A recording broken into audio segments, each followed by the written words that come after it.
All right, Zig coming in on the top 10 on the show, we have singer-songwriter and drummer extraordinaire Matt North. Matt has worked with many, Mariah McKee, Blondie Chaplin, the Clutter Family, Peter Case, Hail the Size, or just to name a few. Not only has Matt worked with a lot of other musicians, but he's worked with a lot of other writers in a lot of different writing styles, such as screenplay writing, and hanging out with comedians such as Patton Oswalt and Mitch Hedberg and learning comedic writing. Matt also starred in the film Dirty Pictures alongside James Wood and has the whole actor's insight. Matt has taken all these writing performance experiences and has put it to its own work now.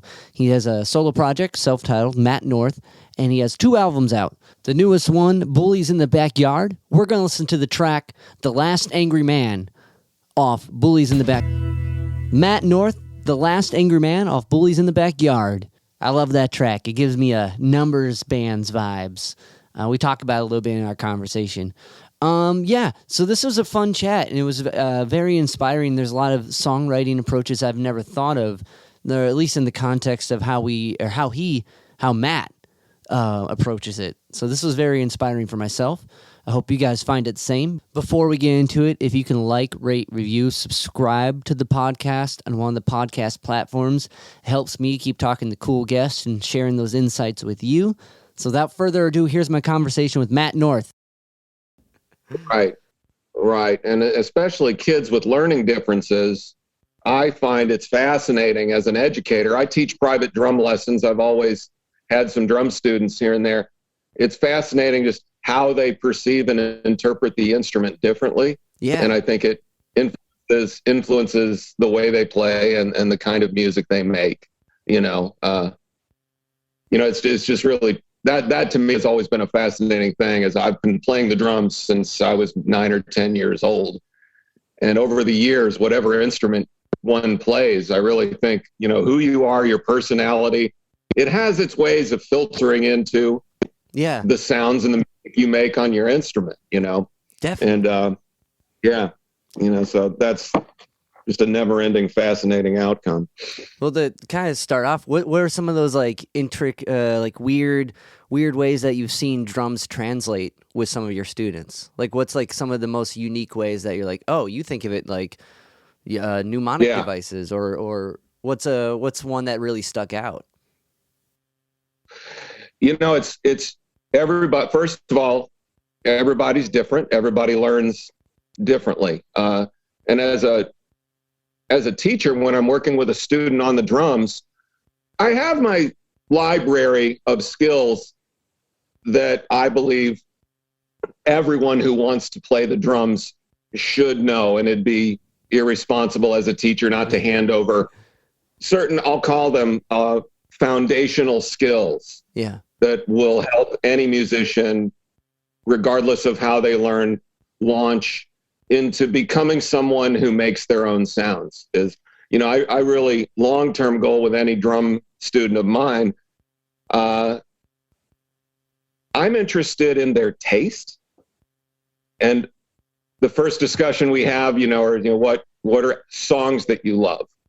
I never ask a student, what drummers do you love?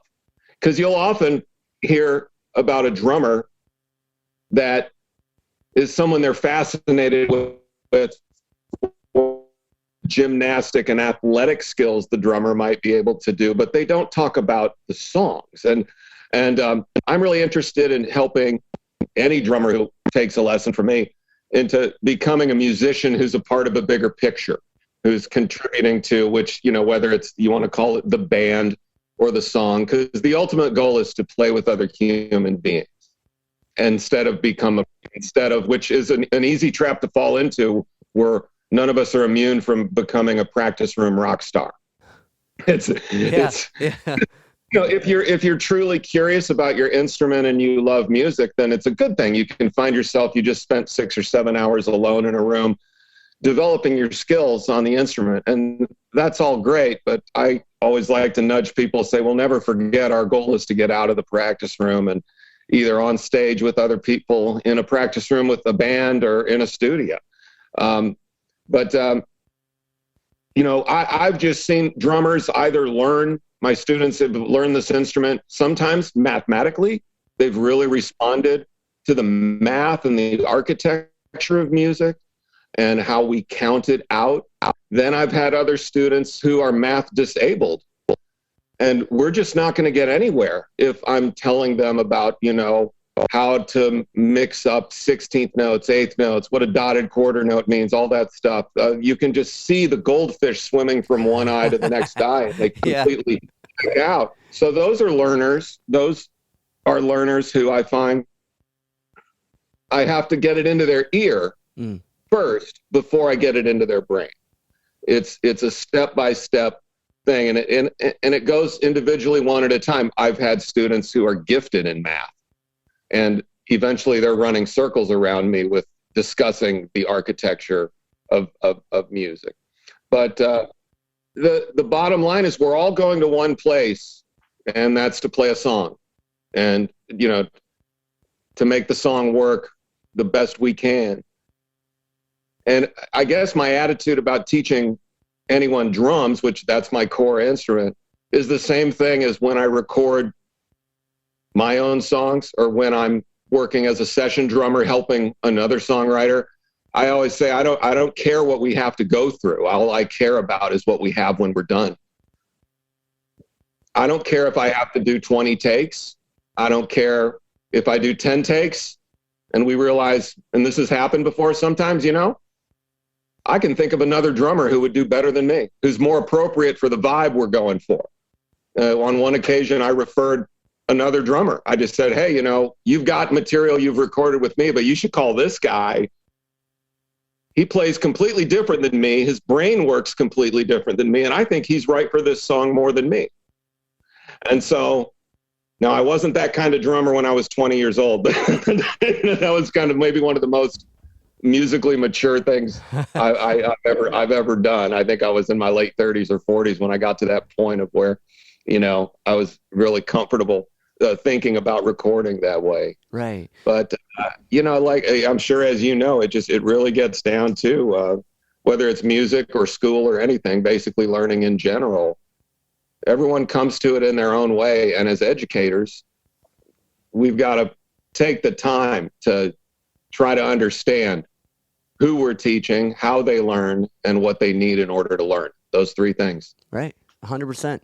And if not, it doesn't stick. You're skipping the song. You're like, that's so important because it's so individually based. And right. School being a thing that deals with a lot of individuals, it's hard that I think for teachers or educators to find that or that time to do that. But to put a pin, to put a pin in what in that, well, I find it takes for any song. I feel like if I don't do like 7 takes, I didn't do it right. Like I never feel like the first take is ever good. Like I feel like you got to get that grind in there. You got to like get stressed out about the song. I don't know if that's healthy, but personally, recording, I don't feel right if it's only one. Interesting. I mean, that could just be your process, sometimes, and whatever it takes to get a musician to a place of being relaxed, just playing the song and not judging themselves. Right. If anybody, I've always said ever since I started learning Pro Tools and when Pro Tools and digital recording became the norm, I just remember having a thought of, man, anybody with the slightest inclination for obsessive compulsive disorder, this is not going to be the most healthy software to be working with, man, because I grew up, I'm 52 years old. I grew up, my first studio job, we were recording to tape. We didn't have Pro Tools, and it was expected of me to hit a take, front to finish. And then I'll never forget, I was working in Los Angeles on a session, and I played through the whole song, and I was about to go into the third verse, and I had a great idea of what I was going to do as a drummer in the third verse. And they stopped the recording. They said, okay, thanks, we're done. You can go home. And I went, well, and I thought maybe I did something wrong, or am I getting fired? And they go, no, man, we got it. We're just going to take what you did in the second verse and fly it into the third verse. That was kind of one of my moments of thinking, okay, we're going maybe in a bad direction. Because I was going to bring something, verse to verse as the song progresses. Maybe you want a little variety, something a little different. And that was one of my moments of seeing, man, some people are taking these skills into a direction of they're forgetting about the human and the music and the musical and the human side of this and being in the moment. But yeah, to your statement about sometimes you got to get at least 7 takes or a lengthy number of takes. It can be one or two ways. Maybe you've discovered this. Maybe you've discovered that you actually went back and listened to takes 1 and take 2 when maybe you're just thinking, well, I'm not warmed up or it can't possibly be the take. But in fact, there was something really interesting going on because you were fresh to it and you were feeling your way. And this has happened to me mostly on my vocal takes. Frequently, I will think my vocals are not working. They're no good. I'm pitchy here. I didn't hit the... And then I'll go back and there was so much in the very first take when I just didn't really know too much what I was doing. I wasn't thinking too much, or I was just going for it and just trying to get it started. Sometimes there's something really interesting when your mind is in that space. But yeah, it's the goal for me is to always try to get to a place where I'm not judging myself. And sometimes it happens since I'm the drummer on all of my songs. And my drummer, by the way, is really affordable. He doesn't charge me anything. I'll be listening to my takes on the drums as a vocalist, as the songwriter, and I'll be going, man, who's this? Why did he play that fill? We don't need that cymbal crash. Why did he do it? Then I'll go, oh, the drummer was me, and I'll hear myself objectively. And sometimes I'll keep what I did. Sometimes I'll realize I really didn't think it through as the drummer. I could have done better, and I'll go back. And so it's been a, real humbling learning process. Anytime they used to say, well, when we recorded the tape, we said the tape doesn't lie. And it never does. Yeah. But yeah, whether it's 1 take, 7 takes, or 20 to 40 takes, John Lennon sang Twist and Shout 42 times before George Martin said, we've got a take here. Yeah. He really ran him through the ringer that. And look what they got. Right. I think that's the guy I work with. He's like, yeah, John Lennon he told me that story a few times and said he screwed up his voice to some point where he couldn't hit a note anymore or something. Yeah, it didn't help. Yeah. I guess, it's interesting with vocal because coming from multiple instruments, right, and getting to hear the grand picture of things. But especially when you're recording vocals, it's like that first take is like you're just performing. And then the more you do the vocal take, you're like, well, I didn't like how I said the word the in that first, you start to get really looking at the tree, not the forest, with especially vocals if they're not your main. So when at least when you start, right? When you start playing whatever that thing is that gets you playing, that's where you feel comfortable. With drums, when did you start playing drums, right? And when did it become like the philosophy of playing for the band as opposed to the kind of flash? Did you always have that kind of insight that? No. Okay, so how'd that? I would say what I know now is that what attracted me to the drums was music, and songs. Drums just happened to be the instrument that I succeeded at fast enough not to quit. I tried guitar. I couldn't get my head around it. Maybe my hands were too small. Maybe there was something going on where it just wasn't clicking, even though I was really attracted to it. I love everything about guitar. Piano, I understand the theory and the architecture of key signatures and chords. Didn't really take to piano. I started playing the drums. I was 9 years old. A friend up the street had a red sparkle Slingerland drum set in his garage, and I'd ride my dirt bike by it every day. And it was just love at first sight. Yeah. It was this fascination. It was like being a 5-year-old in a toy store and you see a Star Wars doll and you got to have it. Yeah. It was that same feeling when I saw this drum set that close. I had to play it, and I became friends with this guy. I started playing, and all I can say is I progressed quickly enough and understood the drums enough in a natural way to where I wanted to keep learning.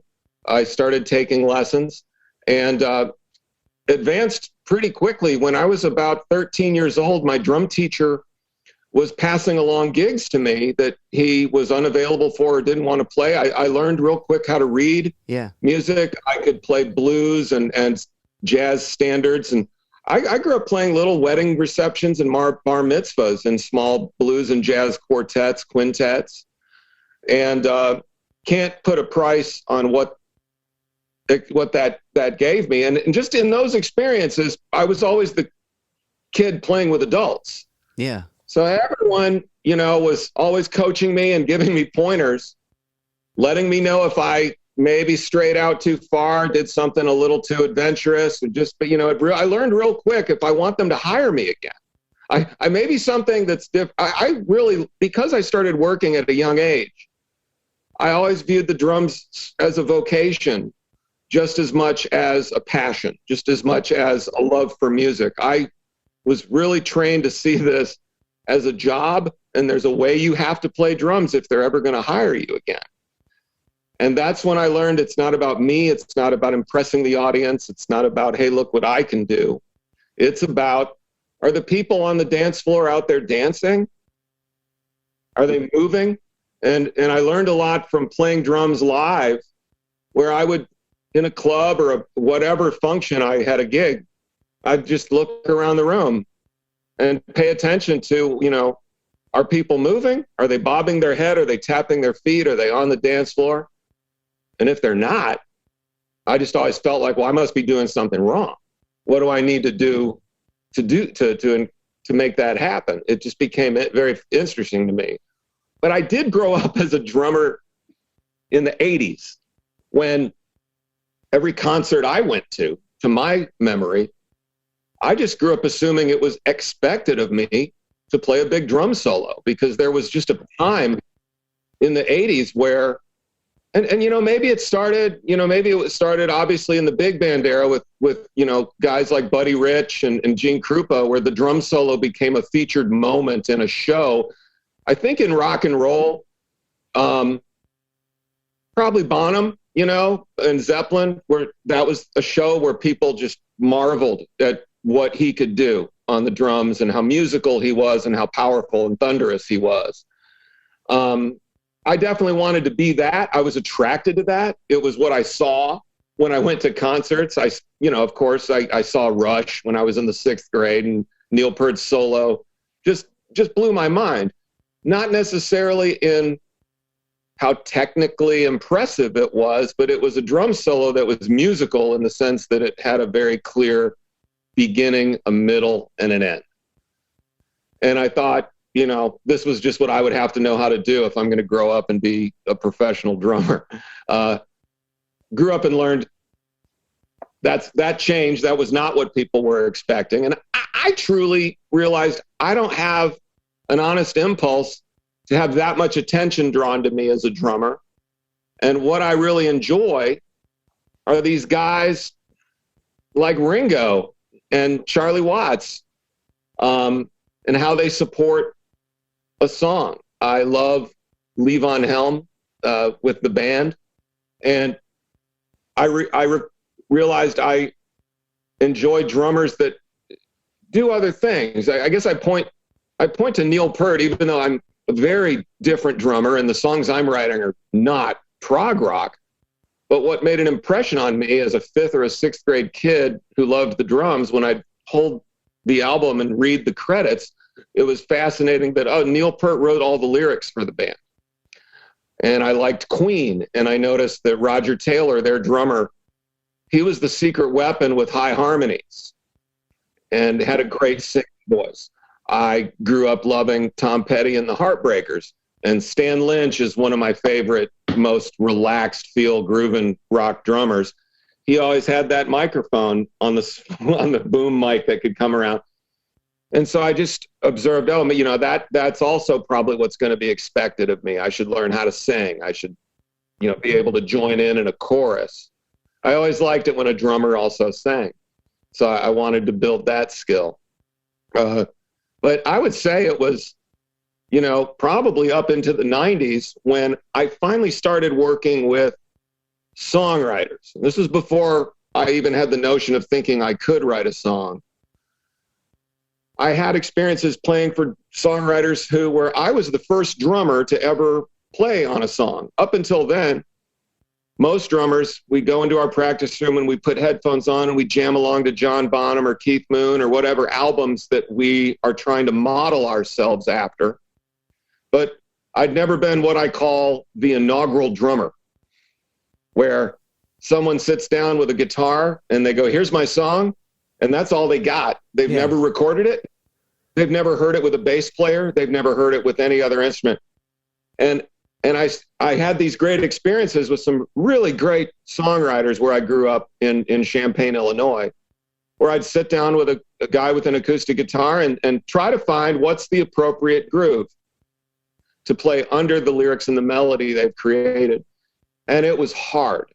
And I realized all these years, I was a skilled drummer. Sure, I was a good drummer, but I had no idea. But that was because I'd been mimicking albums. I had no idea what it meant to have someone give me a blank page and just a blueprint of here's the lyrics, here's the chords. What are you going to do on the drums? And there's no precedent that's been set. I'm not imitating Kenny Jones from Small Faces. I'm not imitating, And then it got down to, who am I? How am I going to sound? What am I going to do? And that was a whole new chapter for being a drummer. When that was probably the beginning, is a long way to answer your question of when did this all start, of being a drummer, thinking about the bigger picture and thinking about the song. It was definitely then when I was faced with a song that had no precedent. No drummer had touched it before me, and I was the first one, It's interesting, the kind of like... So what appealed to you about Neil Peart was this kind of like narrative of a drum solo, and then like this idea, right? Which is fascinating, because usually if you're just listening, you're kind of lost in it. You're like up, it's over. You know what I mean? Like, unless you're like analyzing it, and like that takes some like going through, seeing how the crowd reacts to a thing, and seeing how a group works. Like that insight from playing and watching the crowd, you're taking that and analyzing this arc of a drum, like manic madness, and then like to be kind of presented with a blank page. It just, I get these like a lot of these writing kind of like thoughts. So did you, because you did, like, you were writing at the time too, like for like gigs when you moved out to California and stuff, right? And screenplays. Yeah. So, with like, were you writing while you were like, or learning how to write? Because I know writing is you have a family of writers from what I've like with your great uncle. My great uncle Jesse Stewart. Yeah. Right. So like, it was writing kind of always like a creative insight that was like implemented. Yes. Whether the songwriting, writing under that umbrella came years later. And in reflecting in hindsight, how did I get to this point of being able to do this? Everything I did up till now played into this. You mentioned my great uncle Jesse Stewart. He's a novelist and children's author from Eastern Kentucky. I grew up reading all of his books, just fascinated that I'm related to this guy. Well, that motivated me and made me curious and made me want to read. So I spent a lot of time reading his books as a kid. My mother was an English teacher, and my English classes growing up, I mean, any child of an English teacher knows we never turn in a paper unless our secret editor at home gives it the once over and talks me through. So in my home, education was important. Grammar was important. Being able to express myself in writing appropriately was important. I got that from my mother. Years later, you mentioned, when I went to San Francisco, I graduated from Ohio University in Athens, Ohio. Oh, no way. Nice. And I don't know if that's in the press release. I mean, I went to like 3 different colleges and finally got out and loved OU and got a job at Mother Jones Magazine as a fact checker and research associate, which is it involved writing. I wasn't one of the columnists. I didn't contribute, but I would comb through. My job was to comb through what the writers submitted and do fact checking. And I learned a lot about structure and editing and how to clip away as much as you can, and do you still have the same story? At that time, this was maybe the mid to late 90s, there was a big boom in independent film, and a lot of cool movies were coming out, you know, like Sling Blade and Swingers and Good Will Hunting and all these actor-writers who were writing their own screenplay and making their own productions. And it was a real exciting time. I, in college, took a screenwriting class and became really interested in screenwriting and basically how to tell stories, and spent a lot of time studying, you know, what are the ingredients, if you think about it like cooking, or so, what are the ingredients that go into a well-told story? And spent a lot of time reading books on how to do that, reading books on how to write a script where the goal is for it to be shot into a feature film. How do you do that? What I didn't know at the time was all of those skills from studying film, they apply to writing a song. You know, it's all storytelling. And now, when you look at lyrics on a page, it doesn't look like a screenplay, but the job of a screenwriter is to write the sentences in a way where the reader is can imagine their own version of the movie. And I try to go through those checklists when I spend a lot of time on my lyrics and writing, and I don't record anything unless I'm happy with it and feel like it's going to work. I probably put a lot of tough standards on myself, maybe more so than I should. But, you know, I want a listener to have moments where they're listening to the song and see their own pictures in their own mind based on one line I said or some way I was able to communicate something.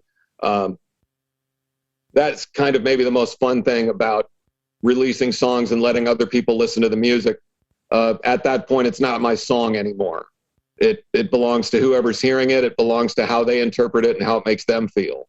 And that's kind of my favorite part of this, you know, because I have my memory of why I wrote the song or what it means to me. But I feel it'd be highly improper to expect anyone to feel about it the way I do. It's fun to hear how something impacts another person in their own way. Right. You know, so, yeah. But yeah, everything I've done I've always been writing, whether it's screenwriting, comedy writing, my own mess I keep in a journal where I don't pressure myself to have any structure or anything. It's just brain droppings. And I've always had notebooks and always kept something going. And it's fun now. Those have all found a way to filter into songwriting. Right. It's just a lot more affordable than making a movie. Yeah. Oh, yeah. Yeah. No, like to make an album compared to making a film, it's a astronomical difference. So like the albums are way more, but like that. Yeah. That's really interesting because like just even the how you explain kind of analyzing how the drums work kind of had those writing motifs and like coming from like a family of that and being around that. Like I've been trying lately to dive into that and understand, like, I know screenwriting is a very specific format and like it has to be in this way, and like how you're saying you're describing, and I feel like a screenplay was going to have more description than a song. Like that would be taking the song and be hacking away at that and trying to like, because songwriting is really interesting because you only get like a certain amount of space to describe something in a way that's clear and impactful, at least to the emotion, which is already vague, right? So like, and to do that in like isn't easy. Like it takes So when you're like, do you have like a practice for songwriting? Yes and no. I mean, I've got once I have a draft laid out, I guess I'd say that I do have I spend a lot of time rereading what I've already written. Okay. And it's what fascinates me is, you know, and I laugh about it a lot. Like in the moment of inspiration, when I'm spitting out a bunch of lyrics, it feels like, oh, this is great. Everything is great. I'm really on fire today. And I'll let it sit and I'll come back and read it 2 or 3 days later. And I don't know what I was thinking. It's like, maybe it's not any good. And it's always funny to me. So when you kind of go back and soberly look at something and really reinvestigate it and ask yourself, do I need to rewrite this? Have I thought this through? Or do I just need to throw this in the trash? Maybe the thing that I'm really good at doing as a songwriter is recognizing what I call a false start. And knowing that what I thought was a good idea just isn't a good idea to finish the song, and I'll throw it in the trash and I'll move on. Another little technique that's always helpful to me when I'm revisiting something I've written is the screenwriting rule of show me, don't tell me. Can you read a sentence, and are you showing someone, are you giving them a visual image? Can they see it in their mind when they read the sentence, or are you telling them what's happening? Listeners and readers don't want to be told how to feel. They want to see something or understand that a certain event is happening by the way that you're telling the story, and then come to their own conclusions about how it makes them feel. I try to never use the word feel. Because, I feel sad today, or you feel this way when you do this. That's an example of, telling someone what's happening. Well, they have no way of experiencing it with you if you're not showing them. So it's possible to look at every sentence you write and say, is this a show kind of sentence, or am I telling someone? Am I reporting to people an event, in a journalistic way? And, in the end, it really gets down to the writer's discretion, if it works or not. But it's funny, I guess, my process with songwriting, relating it back to drums, is I play guitar and piano well enough to write a song. I'm not a hotshot on guitar who can jump up at a blues jam and blow folks away. But drums, that's what I've developed my expertise with. And something I do when I realize I've got an idea for a song, maybe a section or a whole song written, the first place I go is I get behind my drums. And I just sing the song and drum to it. And in my head, I can hear the chords. I can hear what's going on. You don't need a guitar or piano to write a song. If you've listened to albums your whole life, you hear the chords.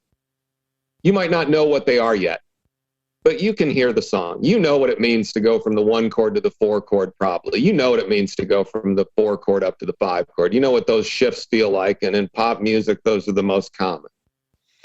But I go straight to the drums, and I figure out, the relationship of the kick and the snare drum with what the vocal is doing with the phrasing. And I realized, well, I'm able to do something with that a lot of songwriters take a long time to get to. A song usually lives with a songwriter all alone with that person and their guitar for a long time before they ever sit down with a drummer. And I think a drummer is, in a way, every song's first producer, even if you're not in that role. The drums, I feel they put a frame around the song. It's like you got your lyrics and your chords and everything, but the drums are kind of like putting a nice frame around a beautiful picture. And so I don't know if it's an advantage or just something that I'm able to do faster than other songwriters. I get to a point where I'm putting that frame around my picture pretty quickly. Okay. And I can see and I feel like I can see the finish line. And I know pretty quickly if I've got something that I'm pretty confident other people will like. And so that's how I write songs. And it confuses a lot of my songwriter friends. They don't, who come from the piano or the guitar. They always think, well, do you write the melody before the lyrics? Or, well, sometimes yes, sometimes no. Back to the thing, I don't care how I begin. I really just care about how I finish. Sometimes I do hear a melody or a certain chord change. Usually it's lyrical. Yeah. I'm always writing, and not everything I write is going to become a lyric. But I always ask myself if it could. and then I find a way. It's fun to find something, I've written, recently or a long time ago in an old notebook and see if I can put it down with some chords below it. And a lot of times that's how some of my songs have come together. So it's a lot of trial and error. I don't have a system that I go through per se, but I'm a big fan of doing homework and learning from the masters. There's a great book out there.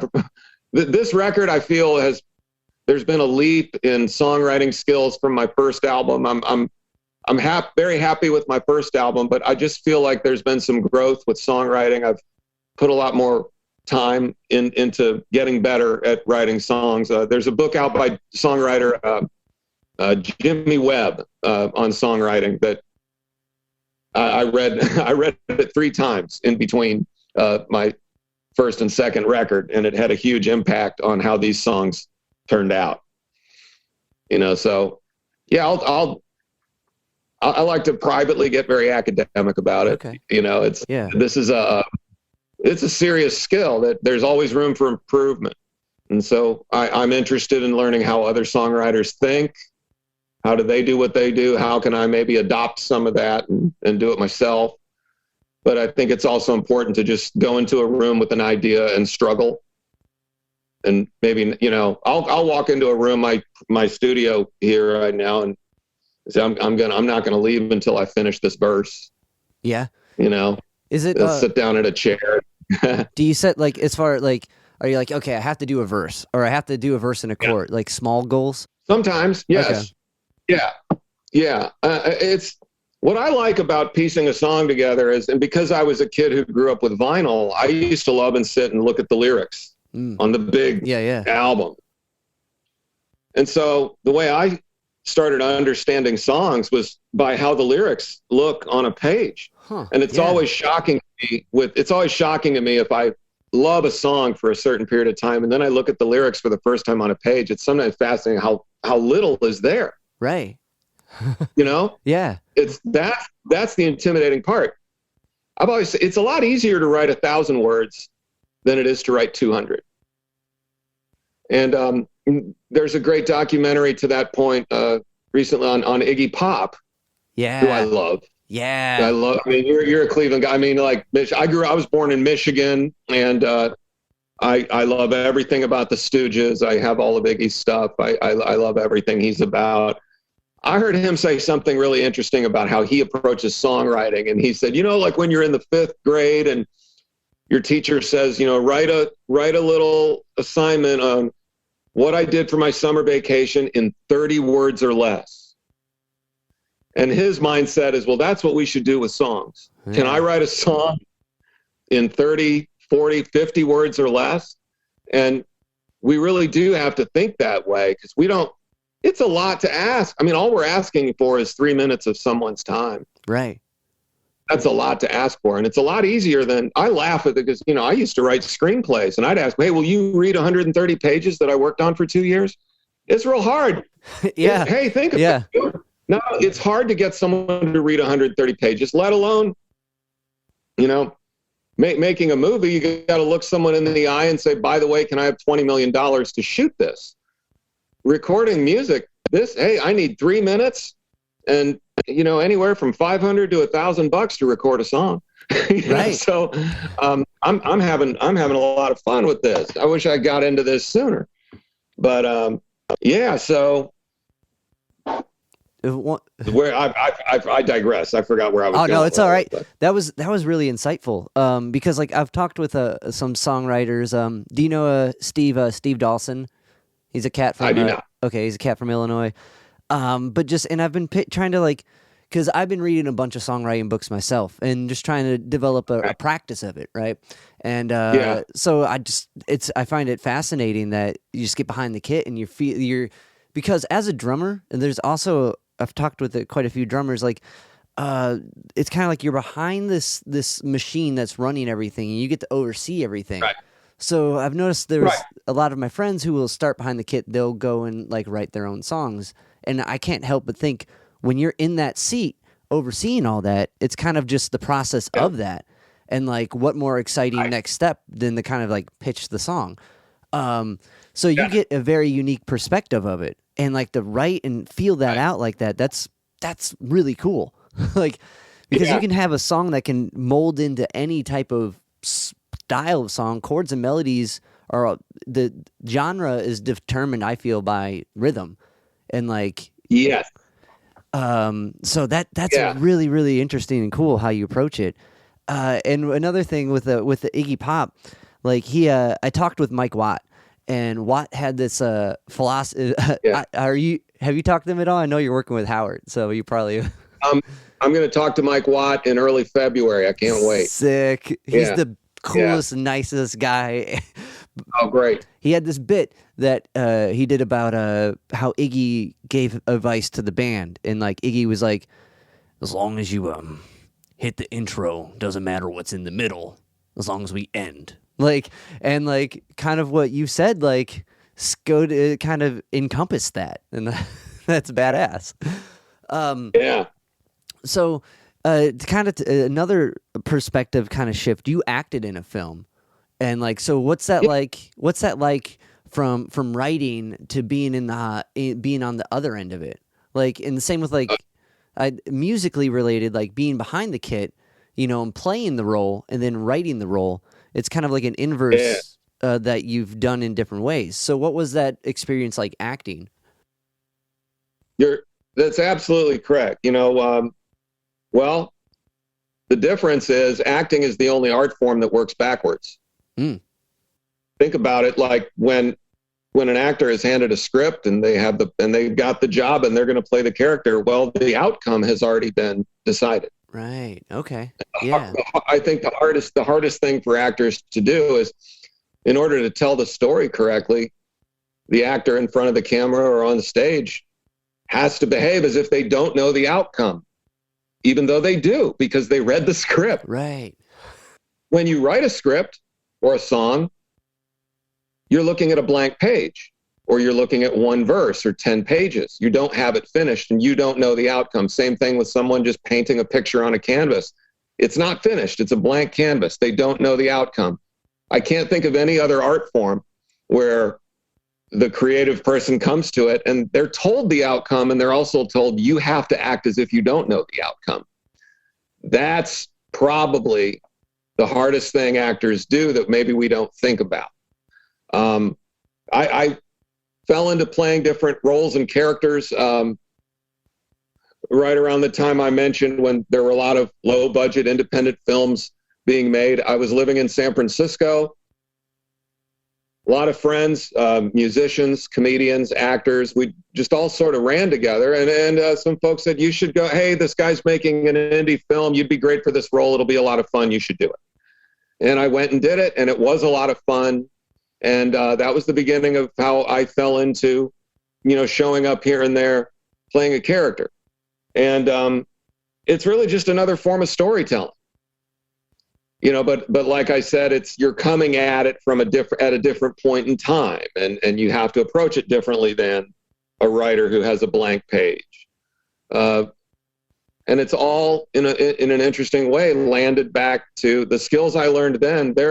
They've found their way somehow when I'm looking at a blank page, and I've got a verse and a chorus and a verse in the chorus, and I don't know how I'm going to finish this song. I don't know if I need a bridge. I don't know if it should be a guitar solo.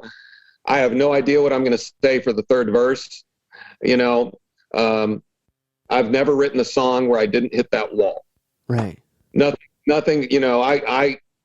I've heard a lot of songwriters. Some like to talk about how many songs they've written or how fast they wrote a song.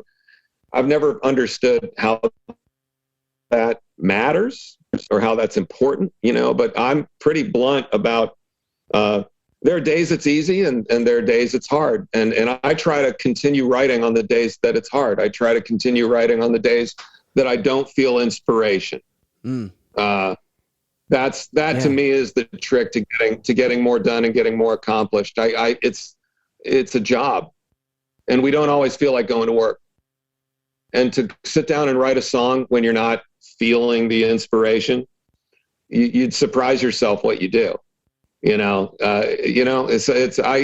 I try to spend time writing every day. I've really never finished writing a song after 7 a.m. I'm one of these weird early risers. Yeah. I get up and by 7 or 8 o'clock in the morning, I've probably put about 2 hours of time into just different things I'm writing, different things I'm working on, or I spend a lot of time rereading stuff, like I said. But it's really about the time someone's willing to put in. And when someone does that, then they know what I'm talking about. It's almost like I don't know if I can go down an academic list of here's the skills you need to know. Those skills are out there, and they're in all the books, and they're very important. But there's something that a songwriter can only understand if they try to regularly treat it like a job and try to write for 1 hour a day. It's amazing what you can accomplish. At the end of the year, that'd be 365 hours spent on your songwriting. That's a lot, and it's not a lot to ask 1 hour a day. I do a little trick with myself when I'm having a hard time getting inspired. I'll just tell myself, well, just go sit down and write for 20 minutes and then quit. Walk away, but just get 20 minutes at least. Most of the time, by the time I hit that 20-minute mark, I'm on a roll and I'll put in 30 or 40 minutes. But I tricked myself into sitting down because maybe, I'm a person who thinks, well, if I'm going to work, that means like 5 or 8 hours. It doesn't have to be. You can get a lot done in 20 minutes. Right. You can write a great, the great opening lines that I think that have been a part of a lot of great songs. They probably just came to someone and it was one little moment, but it's the difference between who writes it down, right? How do you act on it? Yeah. It's like Keith Richards just goes, he's got his antenna that goes up and all he's got to do is catch the ideas, because they're always out there. It's really about, are we paying attention with our antennas? And the biggest lie I tell myself is, I'll remember that. I don't have to write it down. I mean, you have to write these things down, man. When you hear something that is a great line for a chorus, a great opening line for a song, or what, you've got to write it down because you will forget it. At least I will. Speaking for myself. Definitely, I definitely relate to that, and I don't know, trying to do that practice and just hone in is something I've personally been working on as well. Just spend an hour a day. And I think that's a big part of any creative endeavor is just the amount of work as far as your end putting into it. And I think that gets to be difficult for people because that work usually doesn't amount to anything at that point. Right. Down the line it does. That verse you really hacked out that didn't fit with that chord progression or that chorus you came up with 2 months ago is perfect for right here. Good thing you kept hacking away at something different. So that's really insightful bits we've gone over so far. Can I to kind of pick your mind a little about writing with a different intent? You were roommates with Pat and Oswald and Mitch Hedberg. Yeah. How did I was living with comedians? Yeah. And because I've listened to a fair amount of comedians talk about their process. How did living around, I mean, I don't know if they were crazy to live around or the times, maybe they weren't as work focused at that point, but living around guys like that, what was some of kind of the writing practices that you've observed from them that maybe have fallen into your music? You'd be surprised how hard they work. And I will tell you, I reflect on my time being Patton's roommate and Mitch, in this way, Patton especially, the opportunity to room with him when I did, it was in San Francisco.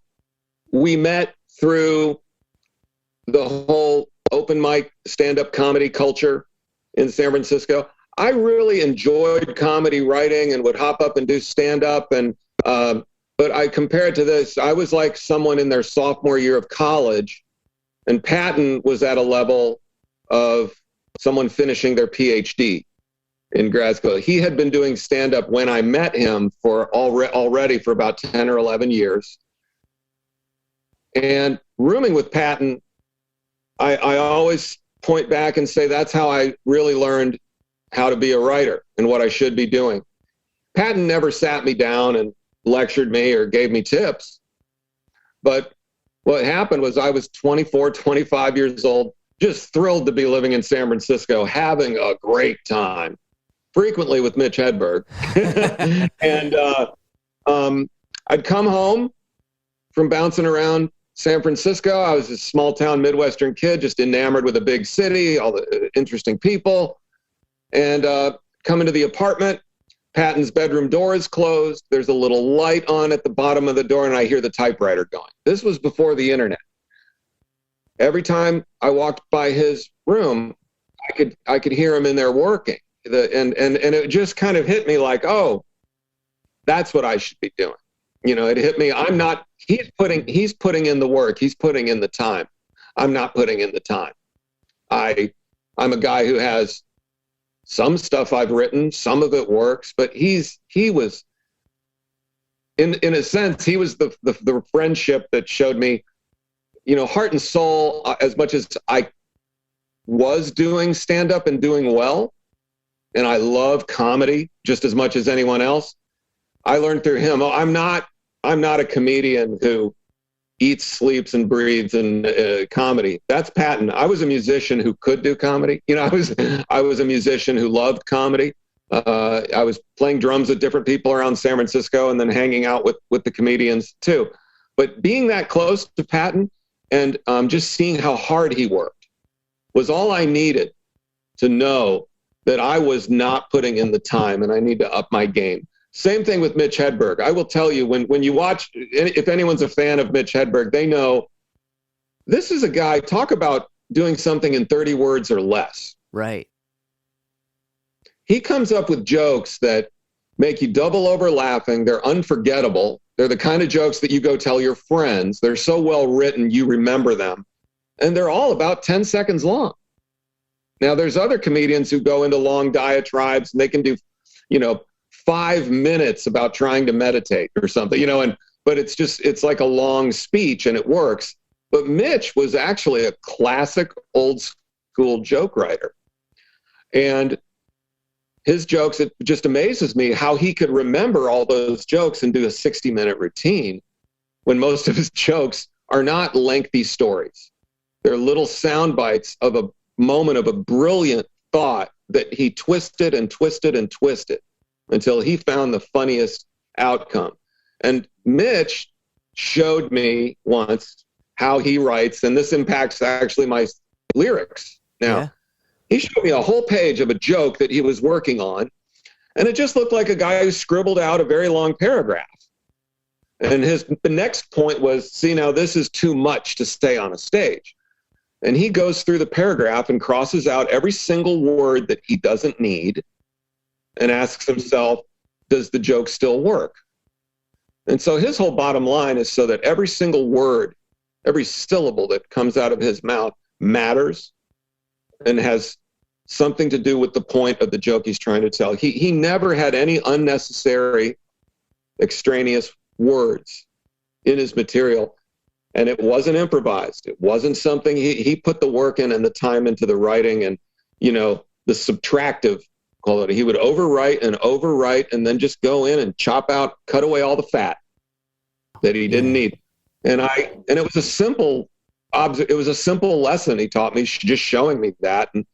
And that's what I do now. I will reread all my lyrics and I'll realize, oh, there's 20 words in here that I don't need. And it's going to flow better. It's going to sound, it's going to be better music for the listener. Less is more. That's really, that's super. That's the place to be with. It's or like the spot to be at.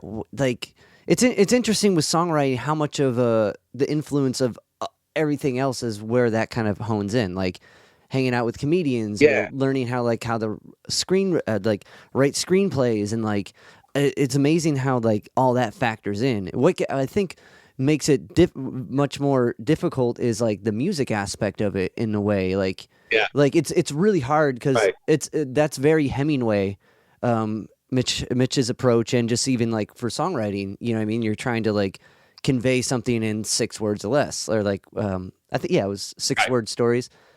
like, that's pretty profound. But to kind of bounce on where you kind of took it, when did you like? So as far as like working with drums, right? That's a very like comfortable thing to like. I got this right because you know how it goes, right? You know where you need to land.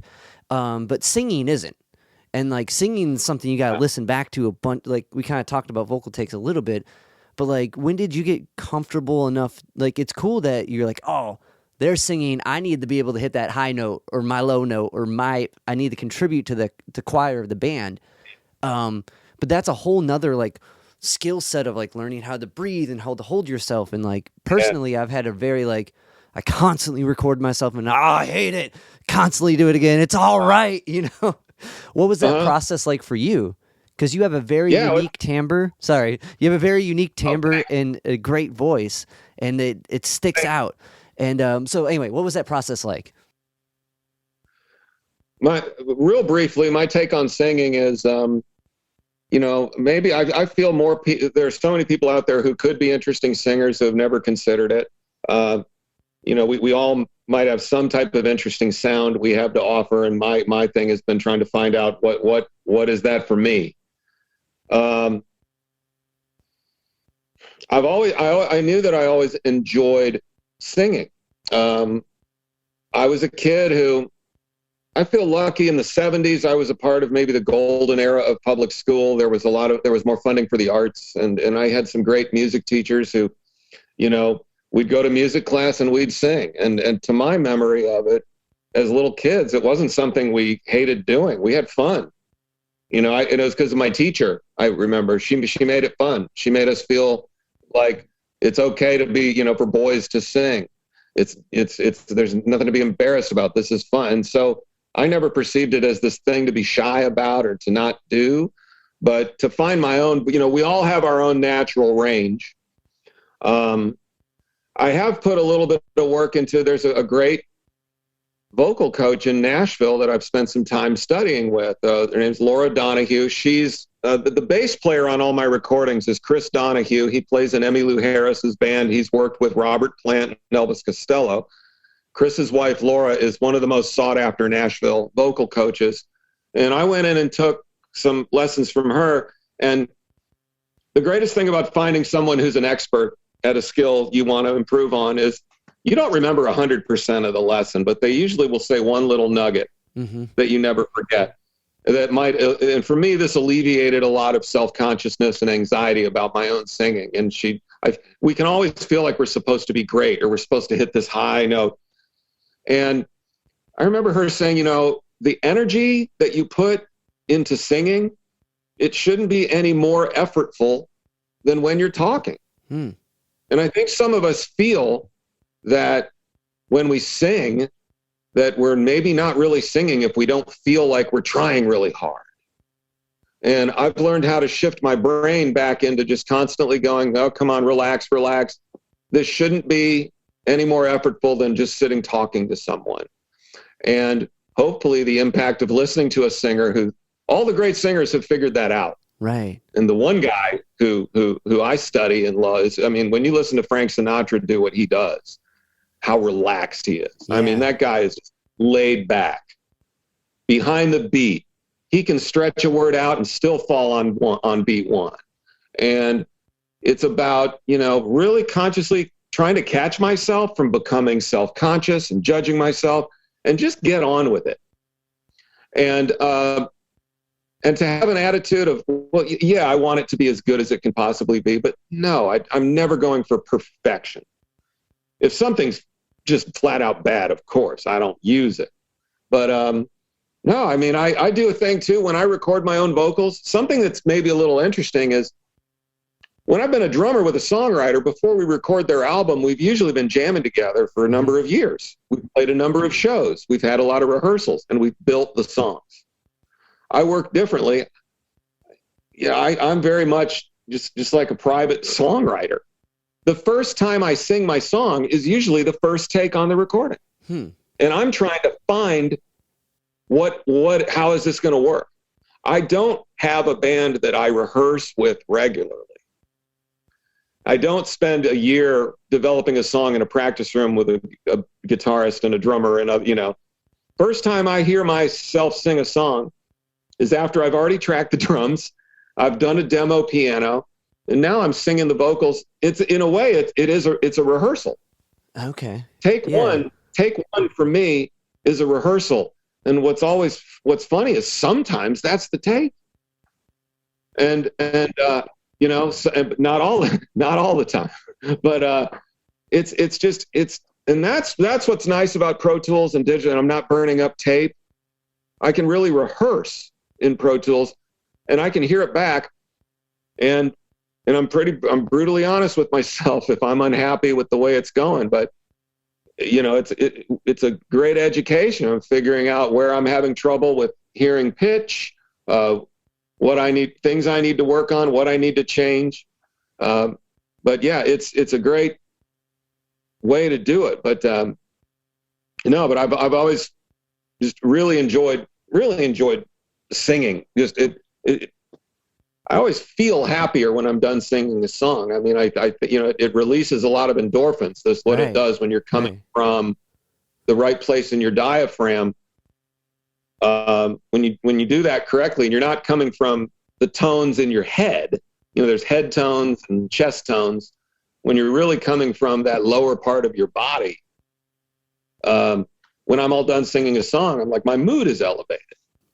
That makes sense. You know, there's so many like breathing exercises people do to change their mood, and they're like, that's really interesting because like how you're saying, you got those different type of tones and places you can sing out of, but like that bottom, you always want that support no matter which one you're doing from.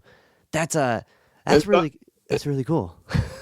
And sometimes we're not aware, that we're coming from a higher tone in our head. We can be doing all types of things without having that awareness, but to always go back and check in. It's nice to know certain skills, that these, to me, I'm a guy who writes songs and I'm capable of singing my own songs. I don't feel comfortable yet saying I am a singer. Freddie Mercury is a singer. Patti LaBelle is a singer, Yeah. You know what I mean? Steve Perry from Journey. He can sing. I can't do that. Well, it's different. You know what I mean? The Flash is in somewhere else, and they got a good way of combining the song and the Flash. And that's, you don't need it. You don't need it to convey the song. But did you ever, so kind of spending time in Ohio, were you familiar with the Numbers Band? The Numbers Band? Yeah. I'm not, no. Okay. No. The first song on Bullies in the Backyard gave me that vibe, and it's just the percussion and your vocal delivery. The Numbers Band is this band from Kent, and they were a big deal back in the 70s. Like some guys from Devo were in the Numbers Band and then went their own way, and like they've been hitting hard since. But I've got to check this out. Yeah, I'll send you a link when we're done. I'd love it. Yeah, but it really rhythmic based, and I was like, that first track made me. I'm like trying to put it together. But so to kind of talk about this new record, because man, I really appreciate picking your mind. I'm super excited, just like learning how people think about being creative, and like that is a conversation that never grows old because everyone has a new approach to it, and everyone's a unique person, a unique learner, like how we started at the beginning. So with this batch of tunes, it's all like kind of been like under the 7-year lawsuit. Do you want to get into that? Correct. Yeah. Yeah. Well, I have a son with learning differences. We were in public school until he was at the end of second grade. Okay. He was on an IEP. You likely know what that means, an individualized education program. And when I talk about our case against Nashville Public Schools, the first thing I always point out is the key word is the letter I in IEP, individualized. What we experienced was individualized. It was solely about my son. Absolutely nothing about our case was us versus the global concept of public school. Right. This was about, my son's case was about 3 very simple things. Who my son is based on clinical diagnosis from experts. Mm-hmm. Number 2, how my son learns.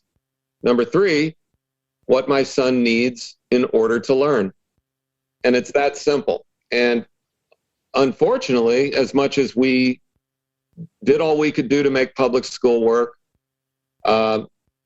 we gave it a number of years, and it landed at a place where, based on the whole overall experience and all the evidence, we were able to argue that he cannot receive an appropriate education in public school. On top of that, without getting down in the mud or going negative on any individuals that were our opponents, I can just say we were able to prove multiple federal violations that occurred in the time he was in public school. Largely, I feel our argument was won in federal court on sometimes you can win an argument based on what they did not do for his education, right, versus things that they did do, and how, whether they did something or did not do something, in the end, it was about what harm was caused. And we were able to prove that it was causing harm. He was regressing. A lot of time and years and effort was lost. And bottom line, every child in America is entitled to a free and appropriate public education. And we were able to prove that was not happening for our son.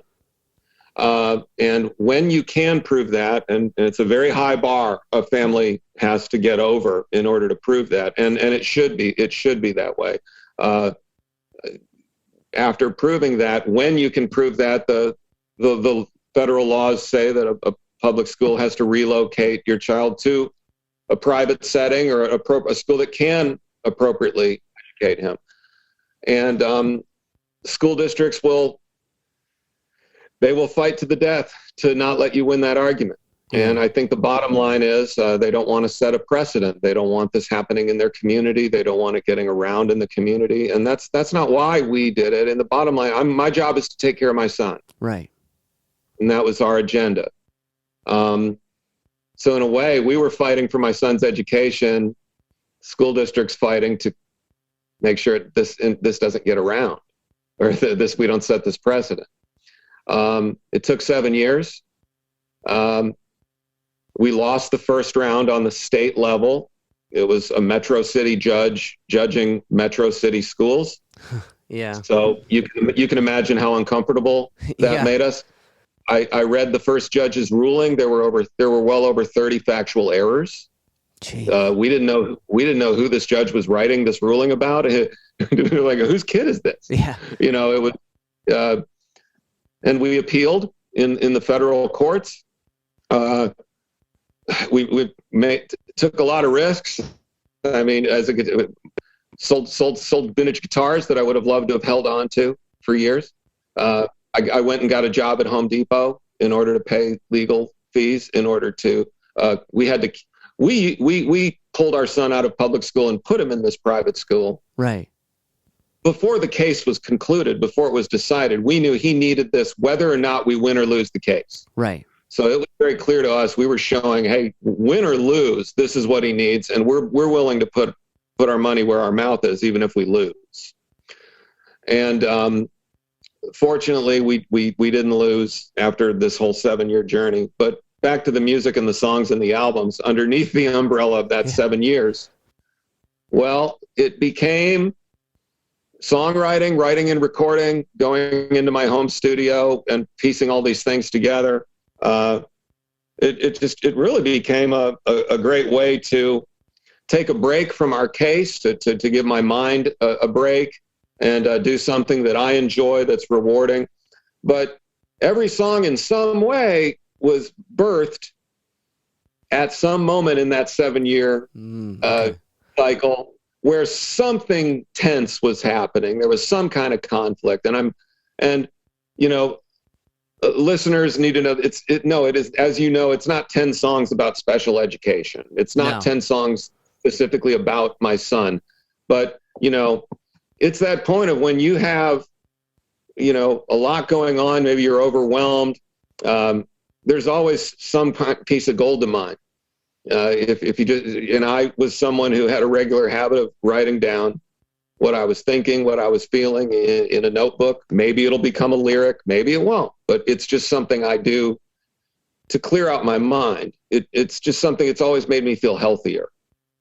And I knew that the reasons I came to Nashville, we moved here from Los Angeles in 2010, and I'm thinking, oh, I'll play gigs and do sessions, and there's a normal 2 to 3 year period when you're a new member of a music community where you just got to kind of sit the bench and focus on getting to know people. Right. And I knew that moving here. And I was excited actually for that phase because it's nice. There's no pressure. No one expects me to be a session drummer who's working all the time if I'm brand new in town. But once this case really hit the fan, it was very clear to me that not only will this case take up a lot of my time and attention in order to do it right, but I had to take care of my son along the way and be a dad and make sure he had the help he needed at home with his homework and all of his studies. And there isn't anything I would have rather been doing with my time. That's exactly what I wanted to make the priority at the time. And however, the sacrifice I had to make was a lot of the things I came to Nashville planning to do as a musician just had to go up on the shelf. But what I was able to control was going into my home studio and writing a song. You know, that's another thing I love about songwriting. You don't have to ask anyone's permission to do it. Being a session drummer, I have to get chosen. Right. I have to be invited. You know, to be a working drummer, you have to get invited. They have to look at you among a bunch of other drummers and they go, I want you. And you have to get that phone call. Well, I don't have to ask anyone's permission. I don't have to get chosen to sit down and write a song. And I really liked how that felt after years of doing things that required being chosen, trying to sell a screenplay, auditioning to play a character in a film, being a drummer against 20 other drummers for the job. It's always a dogfight. Yeah. Yeah. And sometimes that competition is really a good thing because it increases how hard I'm willing to work to be chosen. Sometimes I get tired of being evaluated against other people. I don't enjoy music when it reduces itself to being a competitive sport. Right. And we're viewed as who's better or who does, you know. On one hand, that's normal. On the other hand, after a long time of doing this, I try to avoid that mindset. But it's really fun doing something that I can do on my own. I don't have to ask for any permission. No one's picking me. I can just do it. Right. And that's a new thing. It's a whole new thing for me. And so. And the only competition's you. Like the only one who's saying this song isn't good enough is you, and or that could be put better. So that's like the healthy like spin on it. Yeah. Right. I totally agree with what you said about every kid deserving the right education. And I'm happy you guys won that case, and it sucks that you had to fight that fight to begin with. So, right. I'm glad it all panned out. And like one thing I wanted to point out, like it was listening through this record. I listened to it before reading about it, just like to have like just hear what it's about. And like it's interesting after reading about it. It seemed like there's a lot of points in some of these songs that were kind of like bittersweet. You know, you get the trophy, but your name's spelled wrong. You're living off the mayonnaise sandwich. You know what I mean? Like there was such like I thought those are such, or even just like the top shelf of the fridge, you know, just like bits where like those are such like unique. Like I can see the song phrase and like kind of like how you said, how does this make you feel as opposed to feeling this way? You know, I think you did an amazing job with those tunes and like putting it in that way and knowing a little bit about this like kind of like madness that was going on. That bittersweet thing makes sense. Is that kind of like was that kind of like with not to compare or put narratives to it, but with those kind of like, oh, we got somewhere but we didn't, or was that kind of what was a general vibe for some of these songs, like the bittersweetness, I guess? So. Yes, I think in some sense that's something I do naturally, unconsciously, and I've found that that's really what people relate to because we're all imperfect. Mm-hmm. If there was one theme I had to say that I find that I consistently write about unconsciously, it's I like failure. I like facing it. I like facing my own failures. I like admitting my own failures. And I like writing about things that have made me feel like, well, this effort failed or that was a bad experience. But the challenge is to look for the silver lining. You know, every song, it's not to say that if it's a sad song that it has to end happy. Right. But there has to be some moment where the perspective shifts, or there's a new way of thinking, or we have a new attitude at the end of the song that's different from the beginning of the song. Otherwise, why did we write the song? Right, right. You know, but it is very much, for me, about coming up with themes that, you know, in the end, I do ask myself, is this all about me? Is this self-centered? Or am I expressing myself in a way that other people will relate to, people who I don't know? Because the final destination is people I've never met. I want, you know, that's who we want to hear our songs. And it has to be about them. It has to be written in a way where they hear it, and in some way they go, that's my life. I get that. And I'm really excited. First of all, thanks for listening to the songs so closely. It's a great record. A song like, it's easy to do. Thank you. A song like Top of the Fridge. That song started, like my little world in my house, the one place of my home I control is the top of the fridge. It's where I put my wallet, my keys, everything. It's my little world. My son is still too short to reach up there. My wife is too short to reach up there. It's my place. Don't touch it. And I just really thought, well, this is kind of interesting. What if I write a song called The Top of the Fridge? So I said, well, that's a good title. That's how the song started. All I knew is I had a title. I wanted to write a song called Top of the Fridge. What's that going to be about? And it was almost like an assignment in an English class. You know, you just make a list of everything on the top of my fridge and blah, blah, blah, blah. And then I slowly found out as I recorded, everyone who played on the song loved it. And they go, hey, I keep stuff at the top of my fridge too. And the fun part about the song now is hearing from people, just everyone's, yeah, you know, that's kind of a unique place in everyone's home where they're keeping something up there. Right. You know? Yeah. And my song definitely shows the list of that's my place for all my special products. You know, so it's a fun thing to take something that tiny and to what extent can I blow it up? And the fun thing for writing this song about me, I had to finish the song, the whole point about where do we go in that third verse. And in my third verse of that, I realized, oh yeah, I got my dad. It became a song about my father. And my fascination as a kid with the top of the fridge, because that's where he kept all of his stuff. And I really would get a step stool and go up there when he wasn't home and look through all his stuff and just see what is at the top of the fridge of this dude, you know. And so to take it, the third verse is kind of like a flashback to my childhood. And it took me a while to get that idea. I mean, believe me, that song sat for a long time, you know, verse, chorus, then didn't know how I was going to finish it. But so, yeah, that's, you know, awesome. That's the you feeling, you know. Well, how do you feel? And like, not you personally, but the listener, how do you relate to it without being told? It's interesting with like that. Well, one failure I always find, like working with kids, they're terrified to do something wrong. And like, you know what I mean? Like so much, at least, especially now, because so much is like broadcasted and put on for other people to kind of make judgments. So I think failure is a great thing to support and you know what I mean? And get involved with, not just like fear it, but know it and be comfortable with it. And I think one song in particular that maybe not on the nose states that, but Plan B, the last song, I thought that was a really interesting take as far as like people who don't fail. How come? What kind of brought that one about? Okay, Plan B. That's a fun song to think. That is a song that came together faster than I thought. I'm always really straight up. If there are some songs that sit in my notebook for a long time and I'm not able to finish them, eventually I do. Sometimes I revisit them 2 or 3 years later. Plan B was a song that came together pretty quickly, but it's funny. What you've made me realize is perhaps like at 50% of whatever it is that influences my songwriting does not come from songwriters.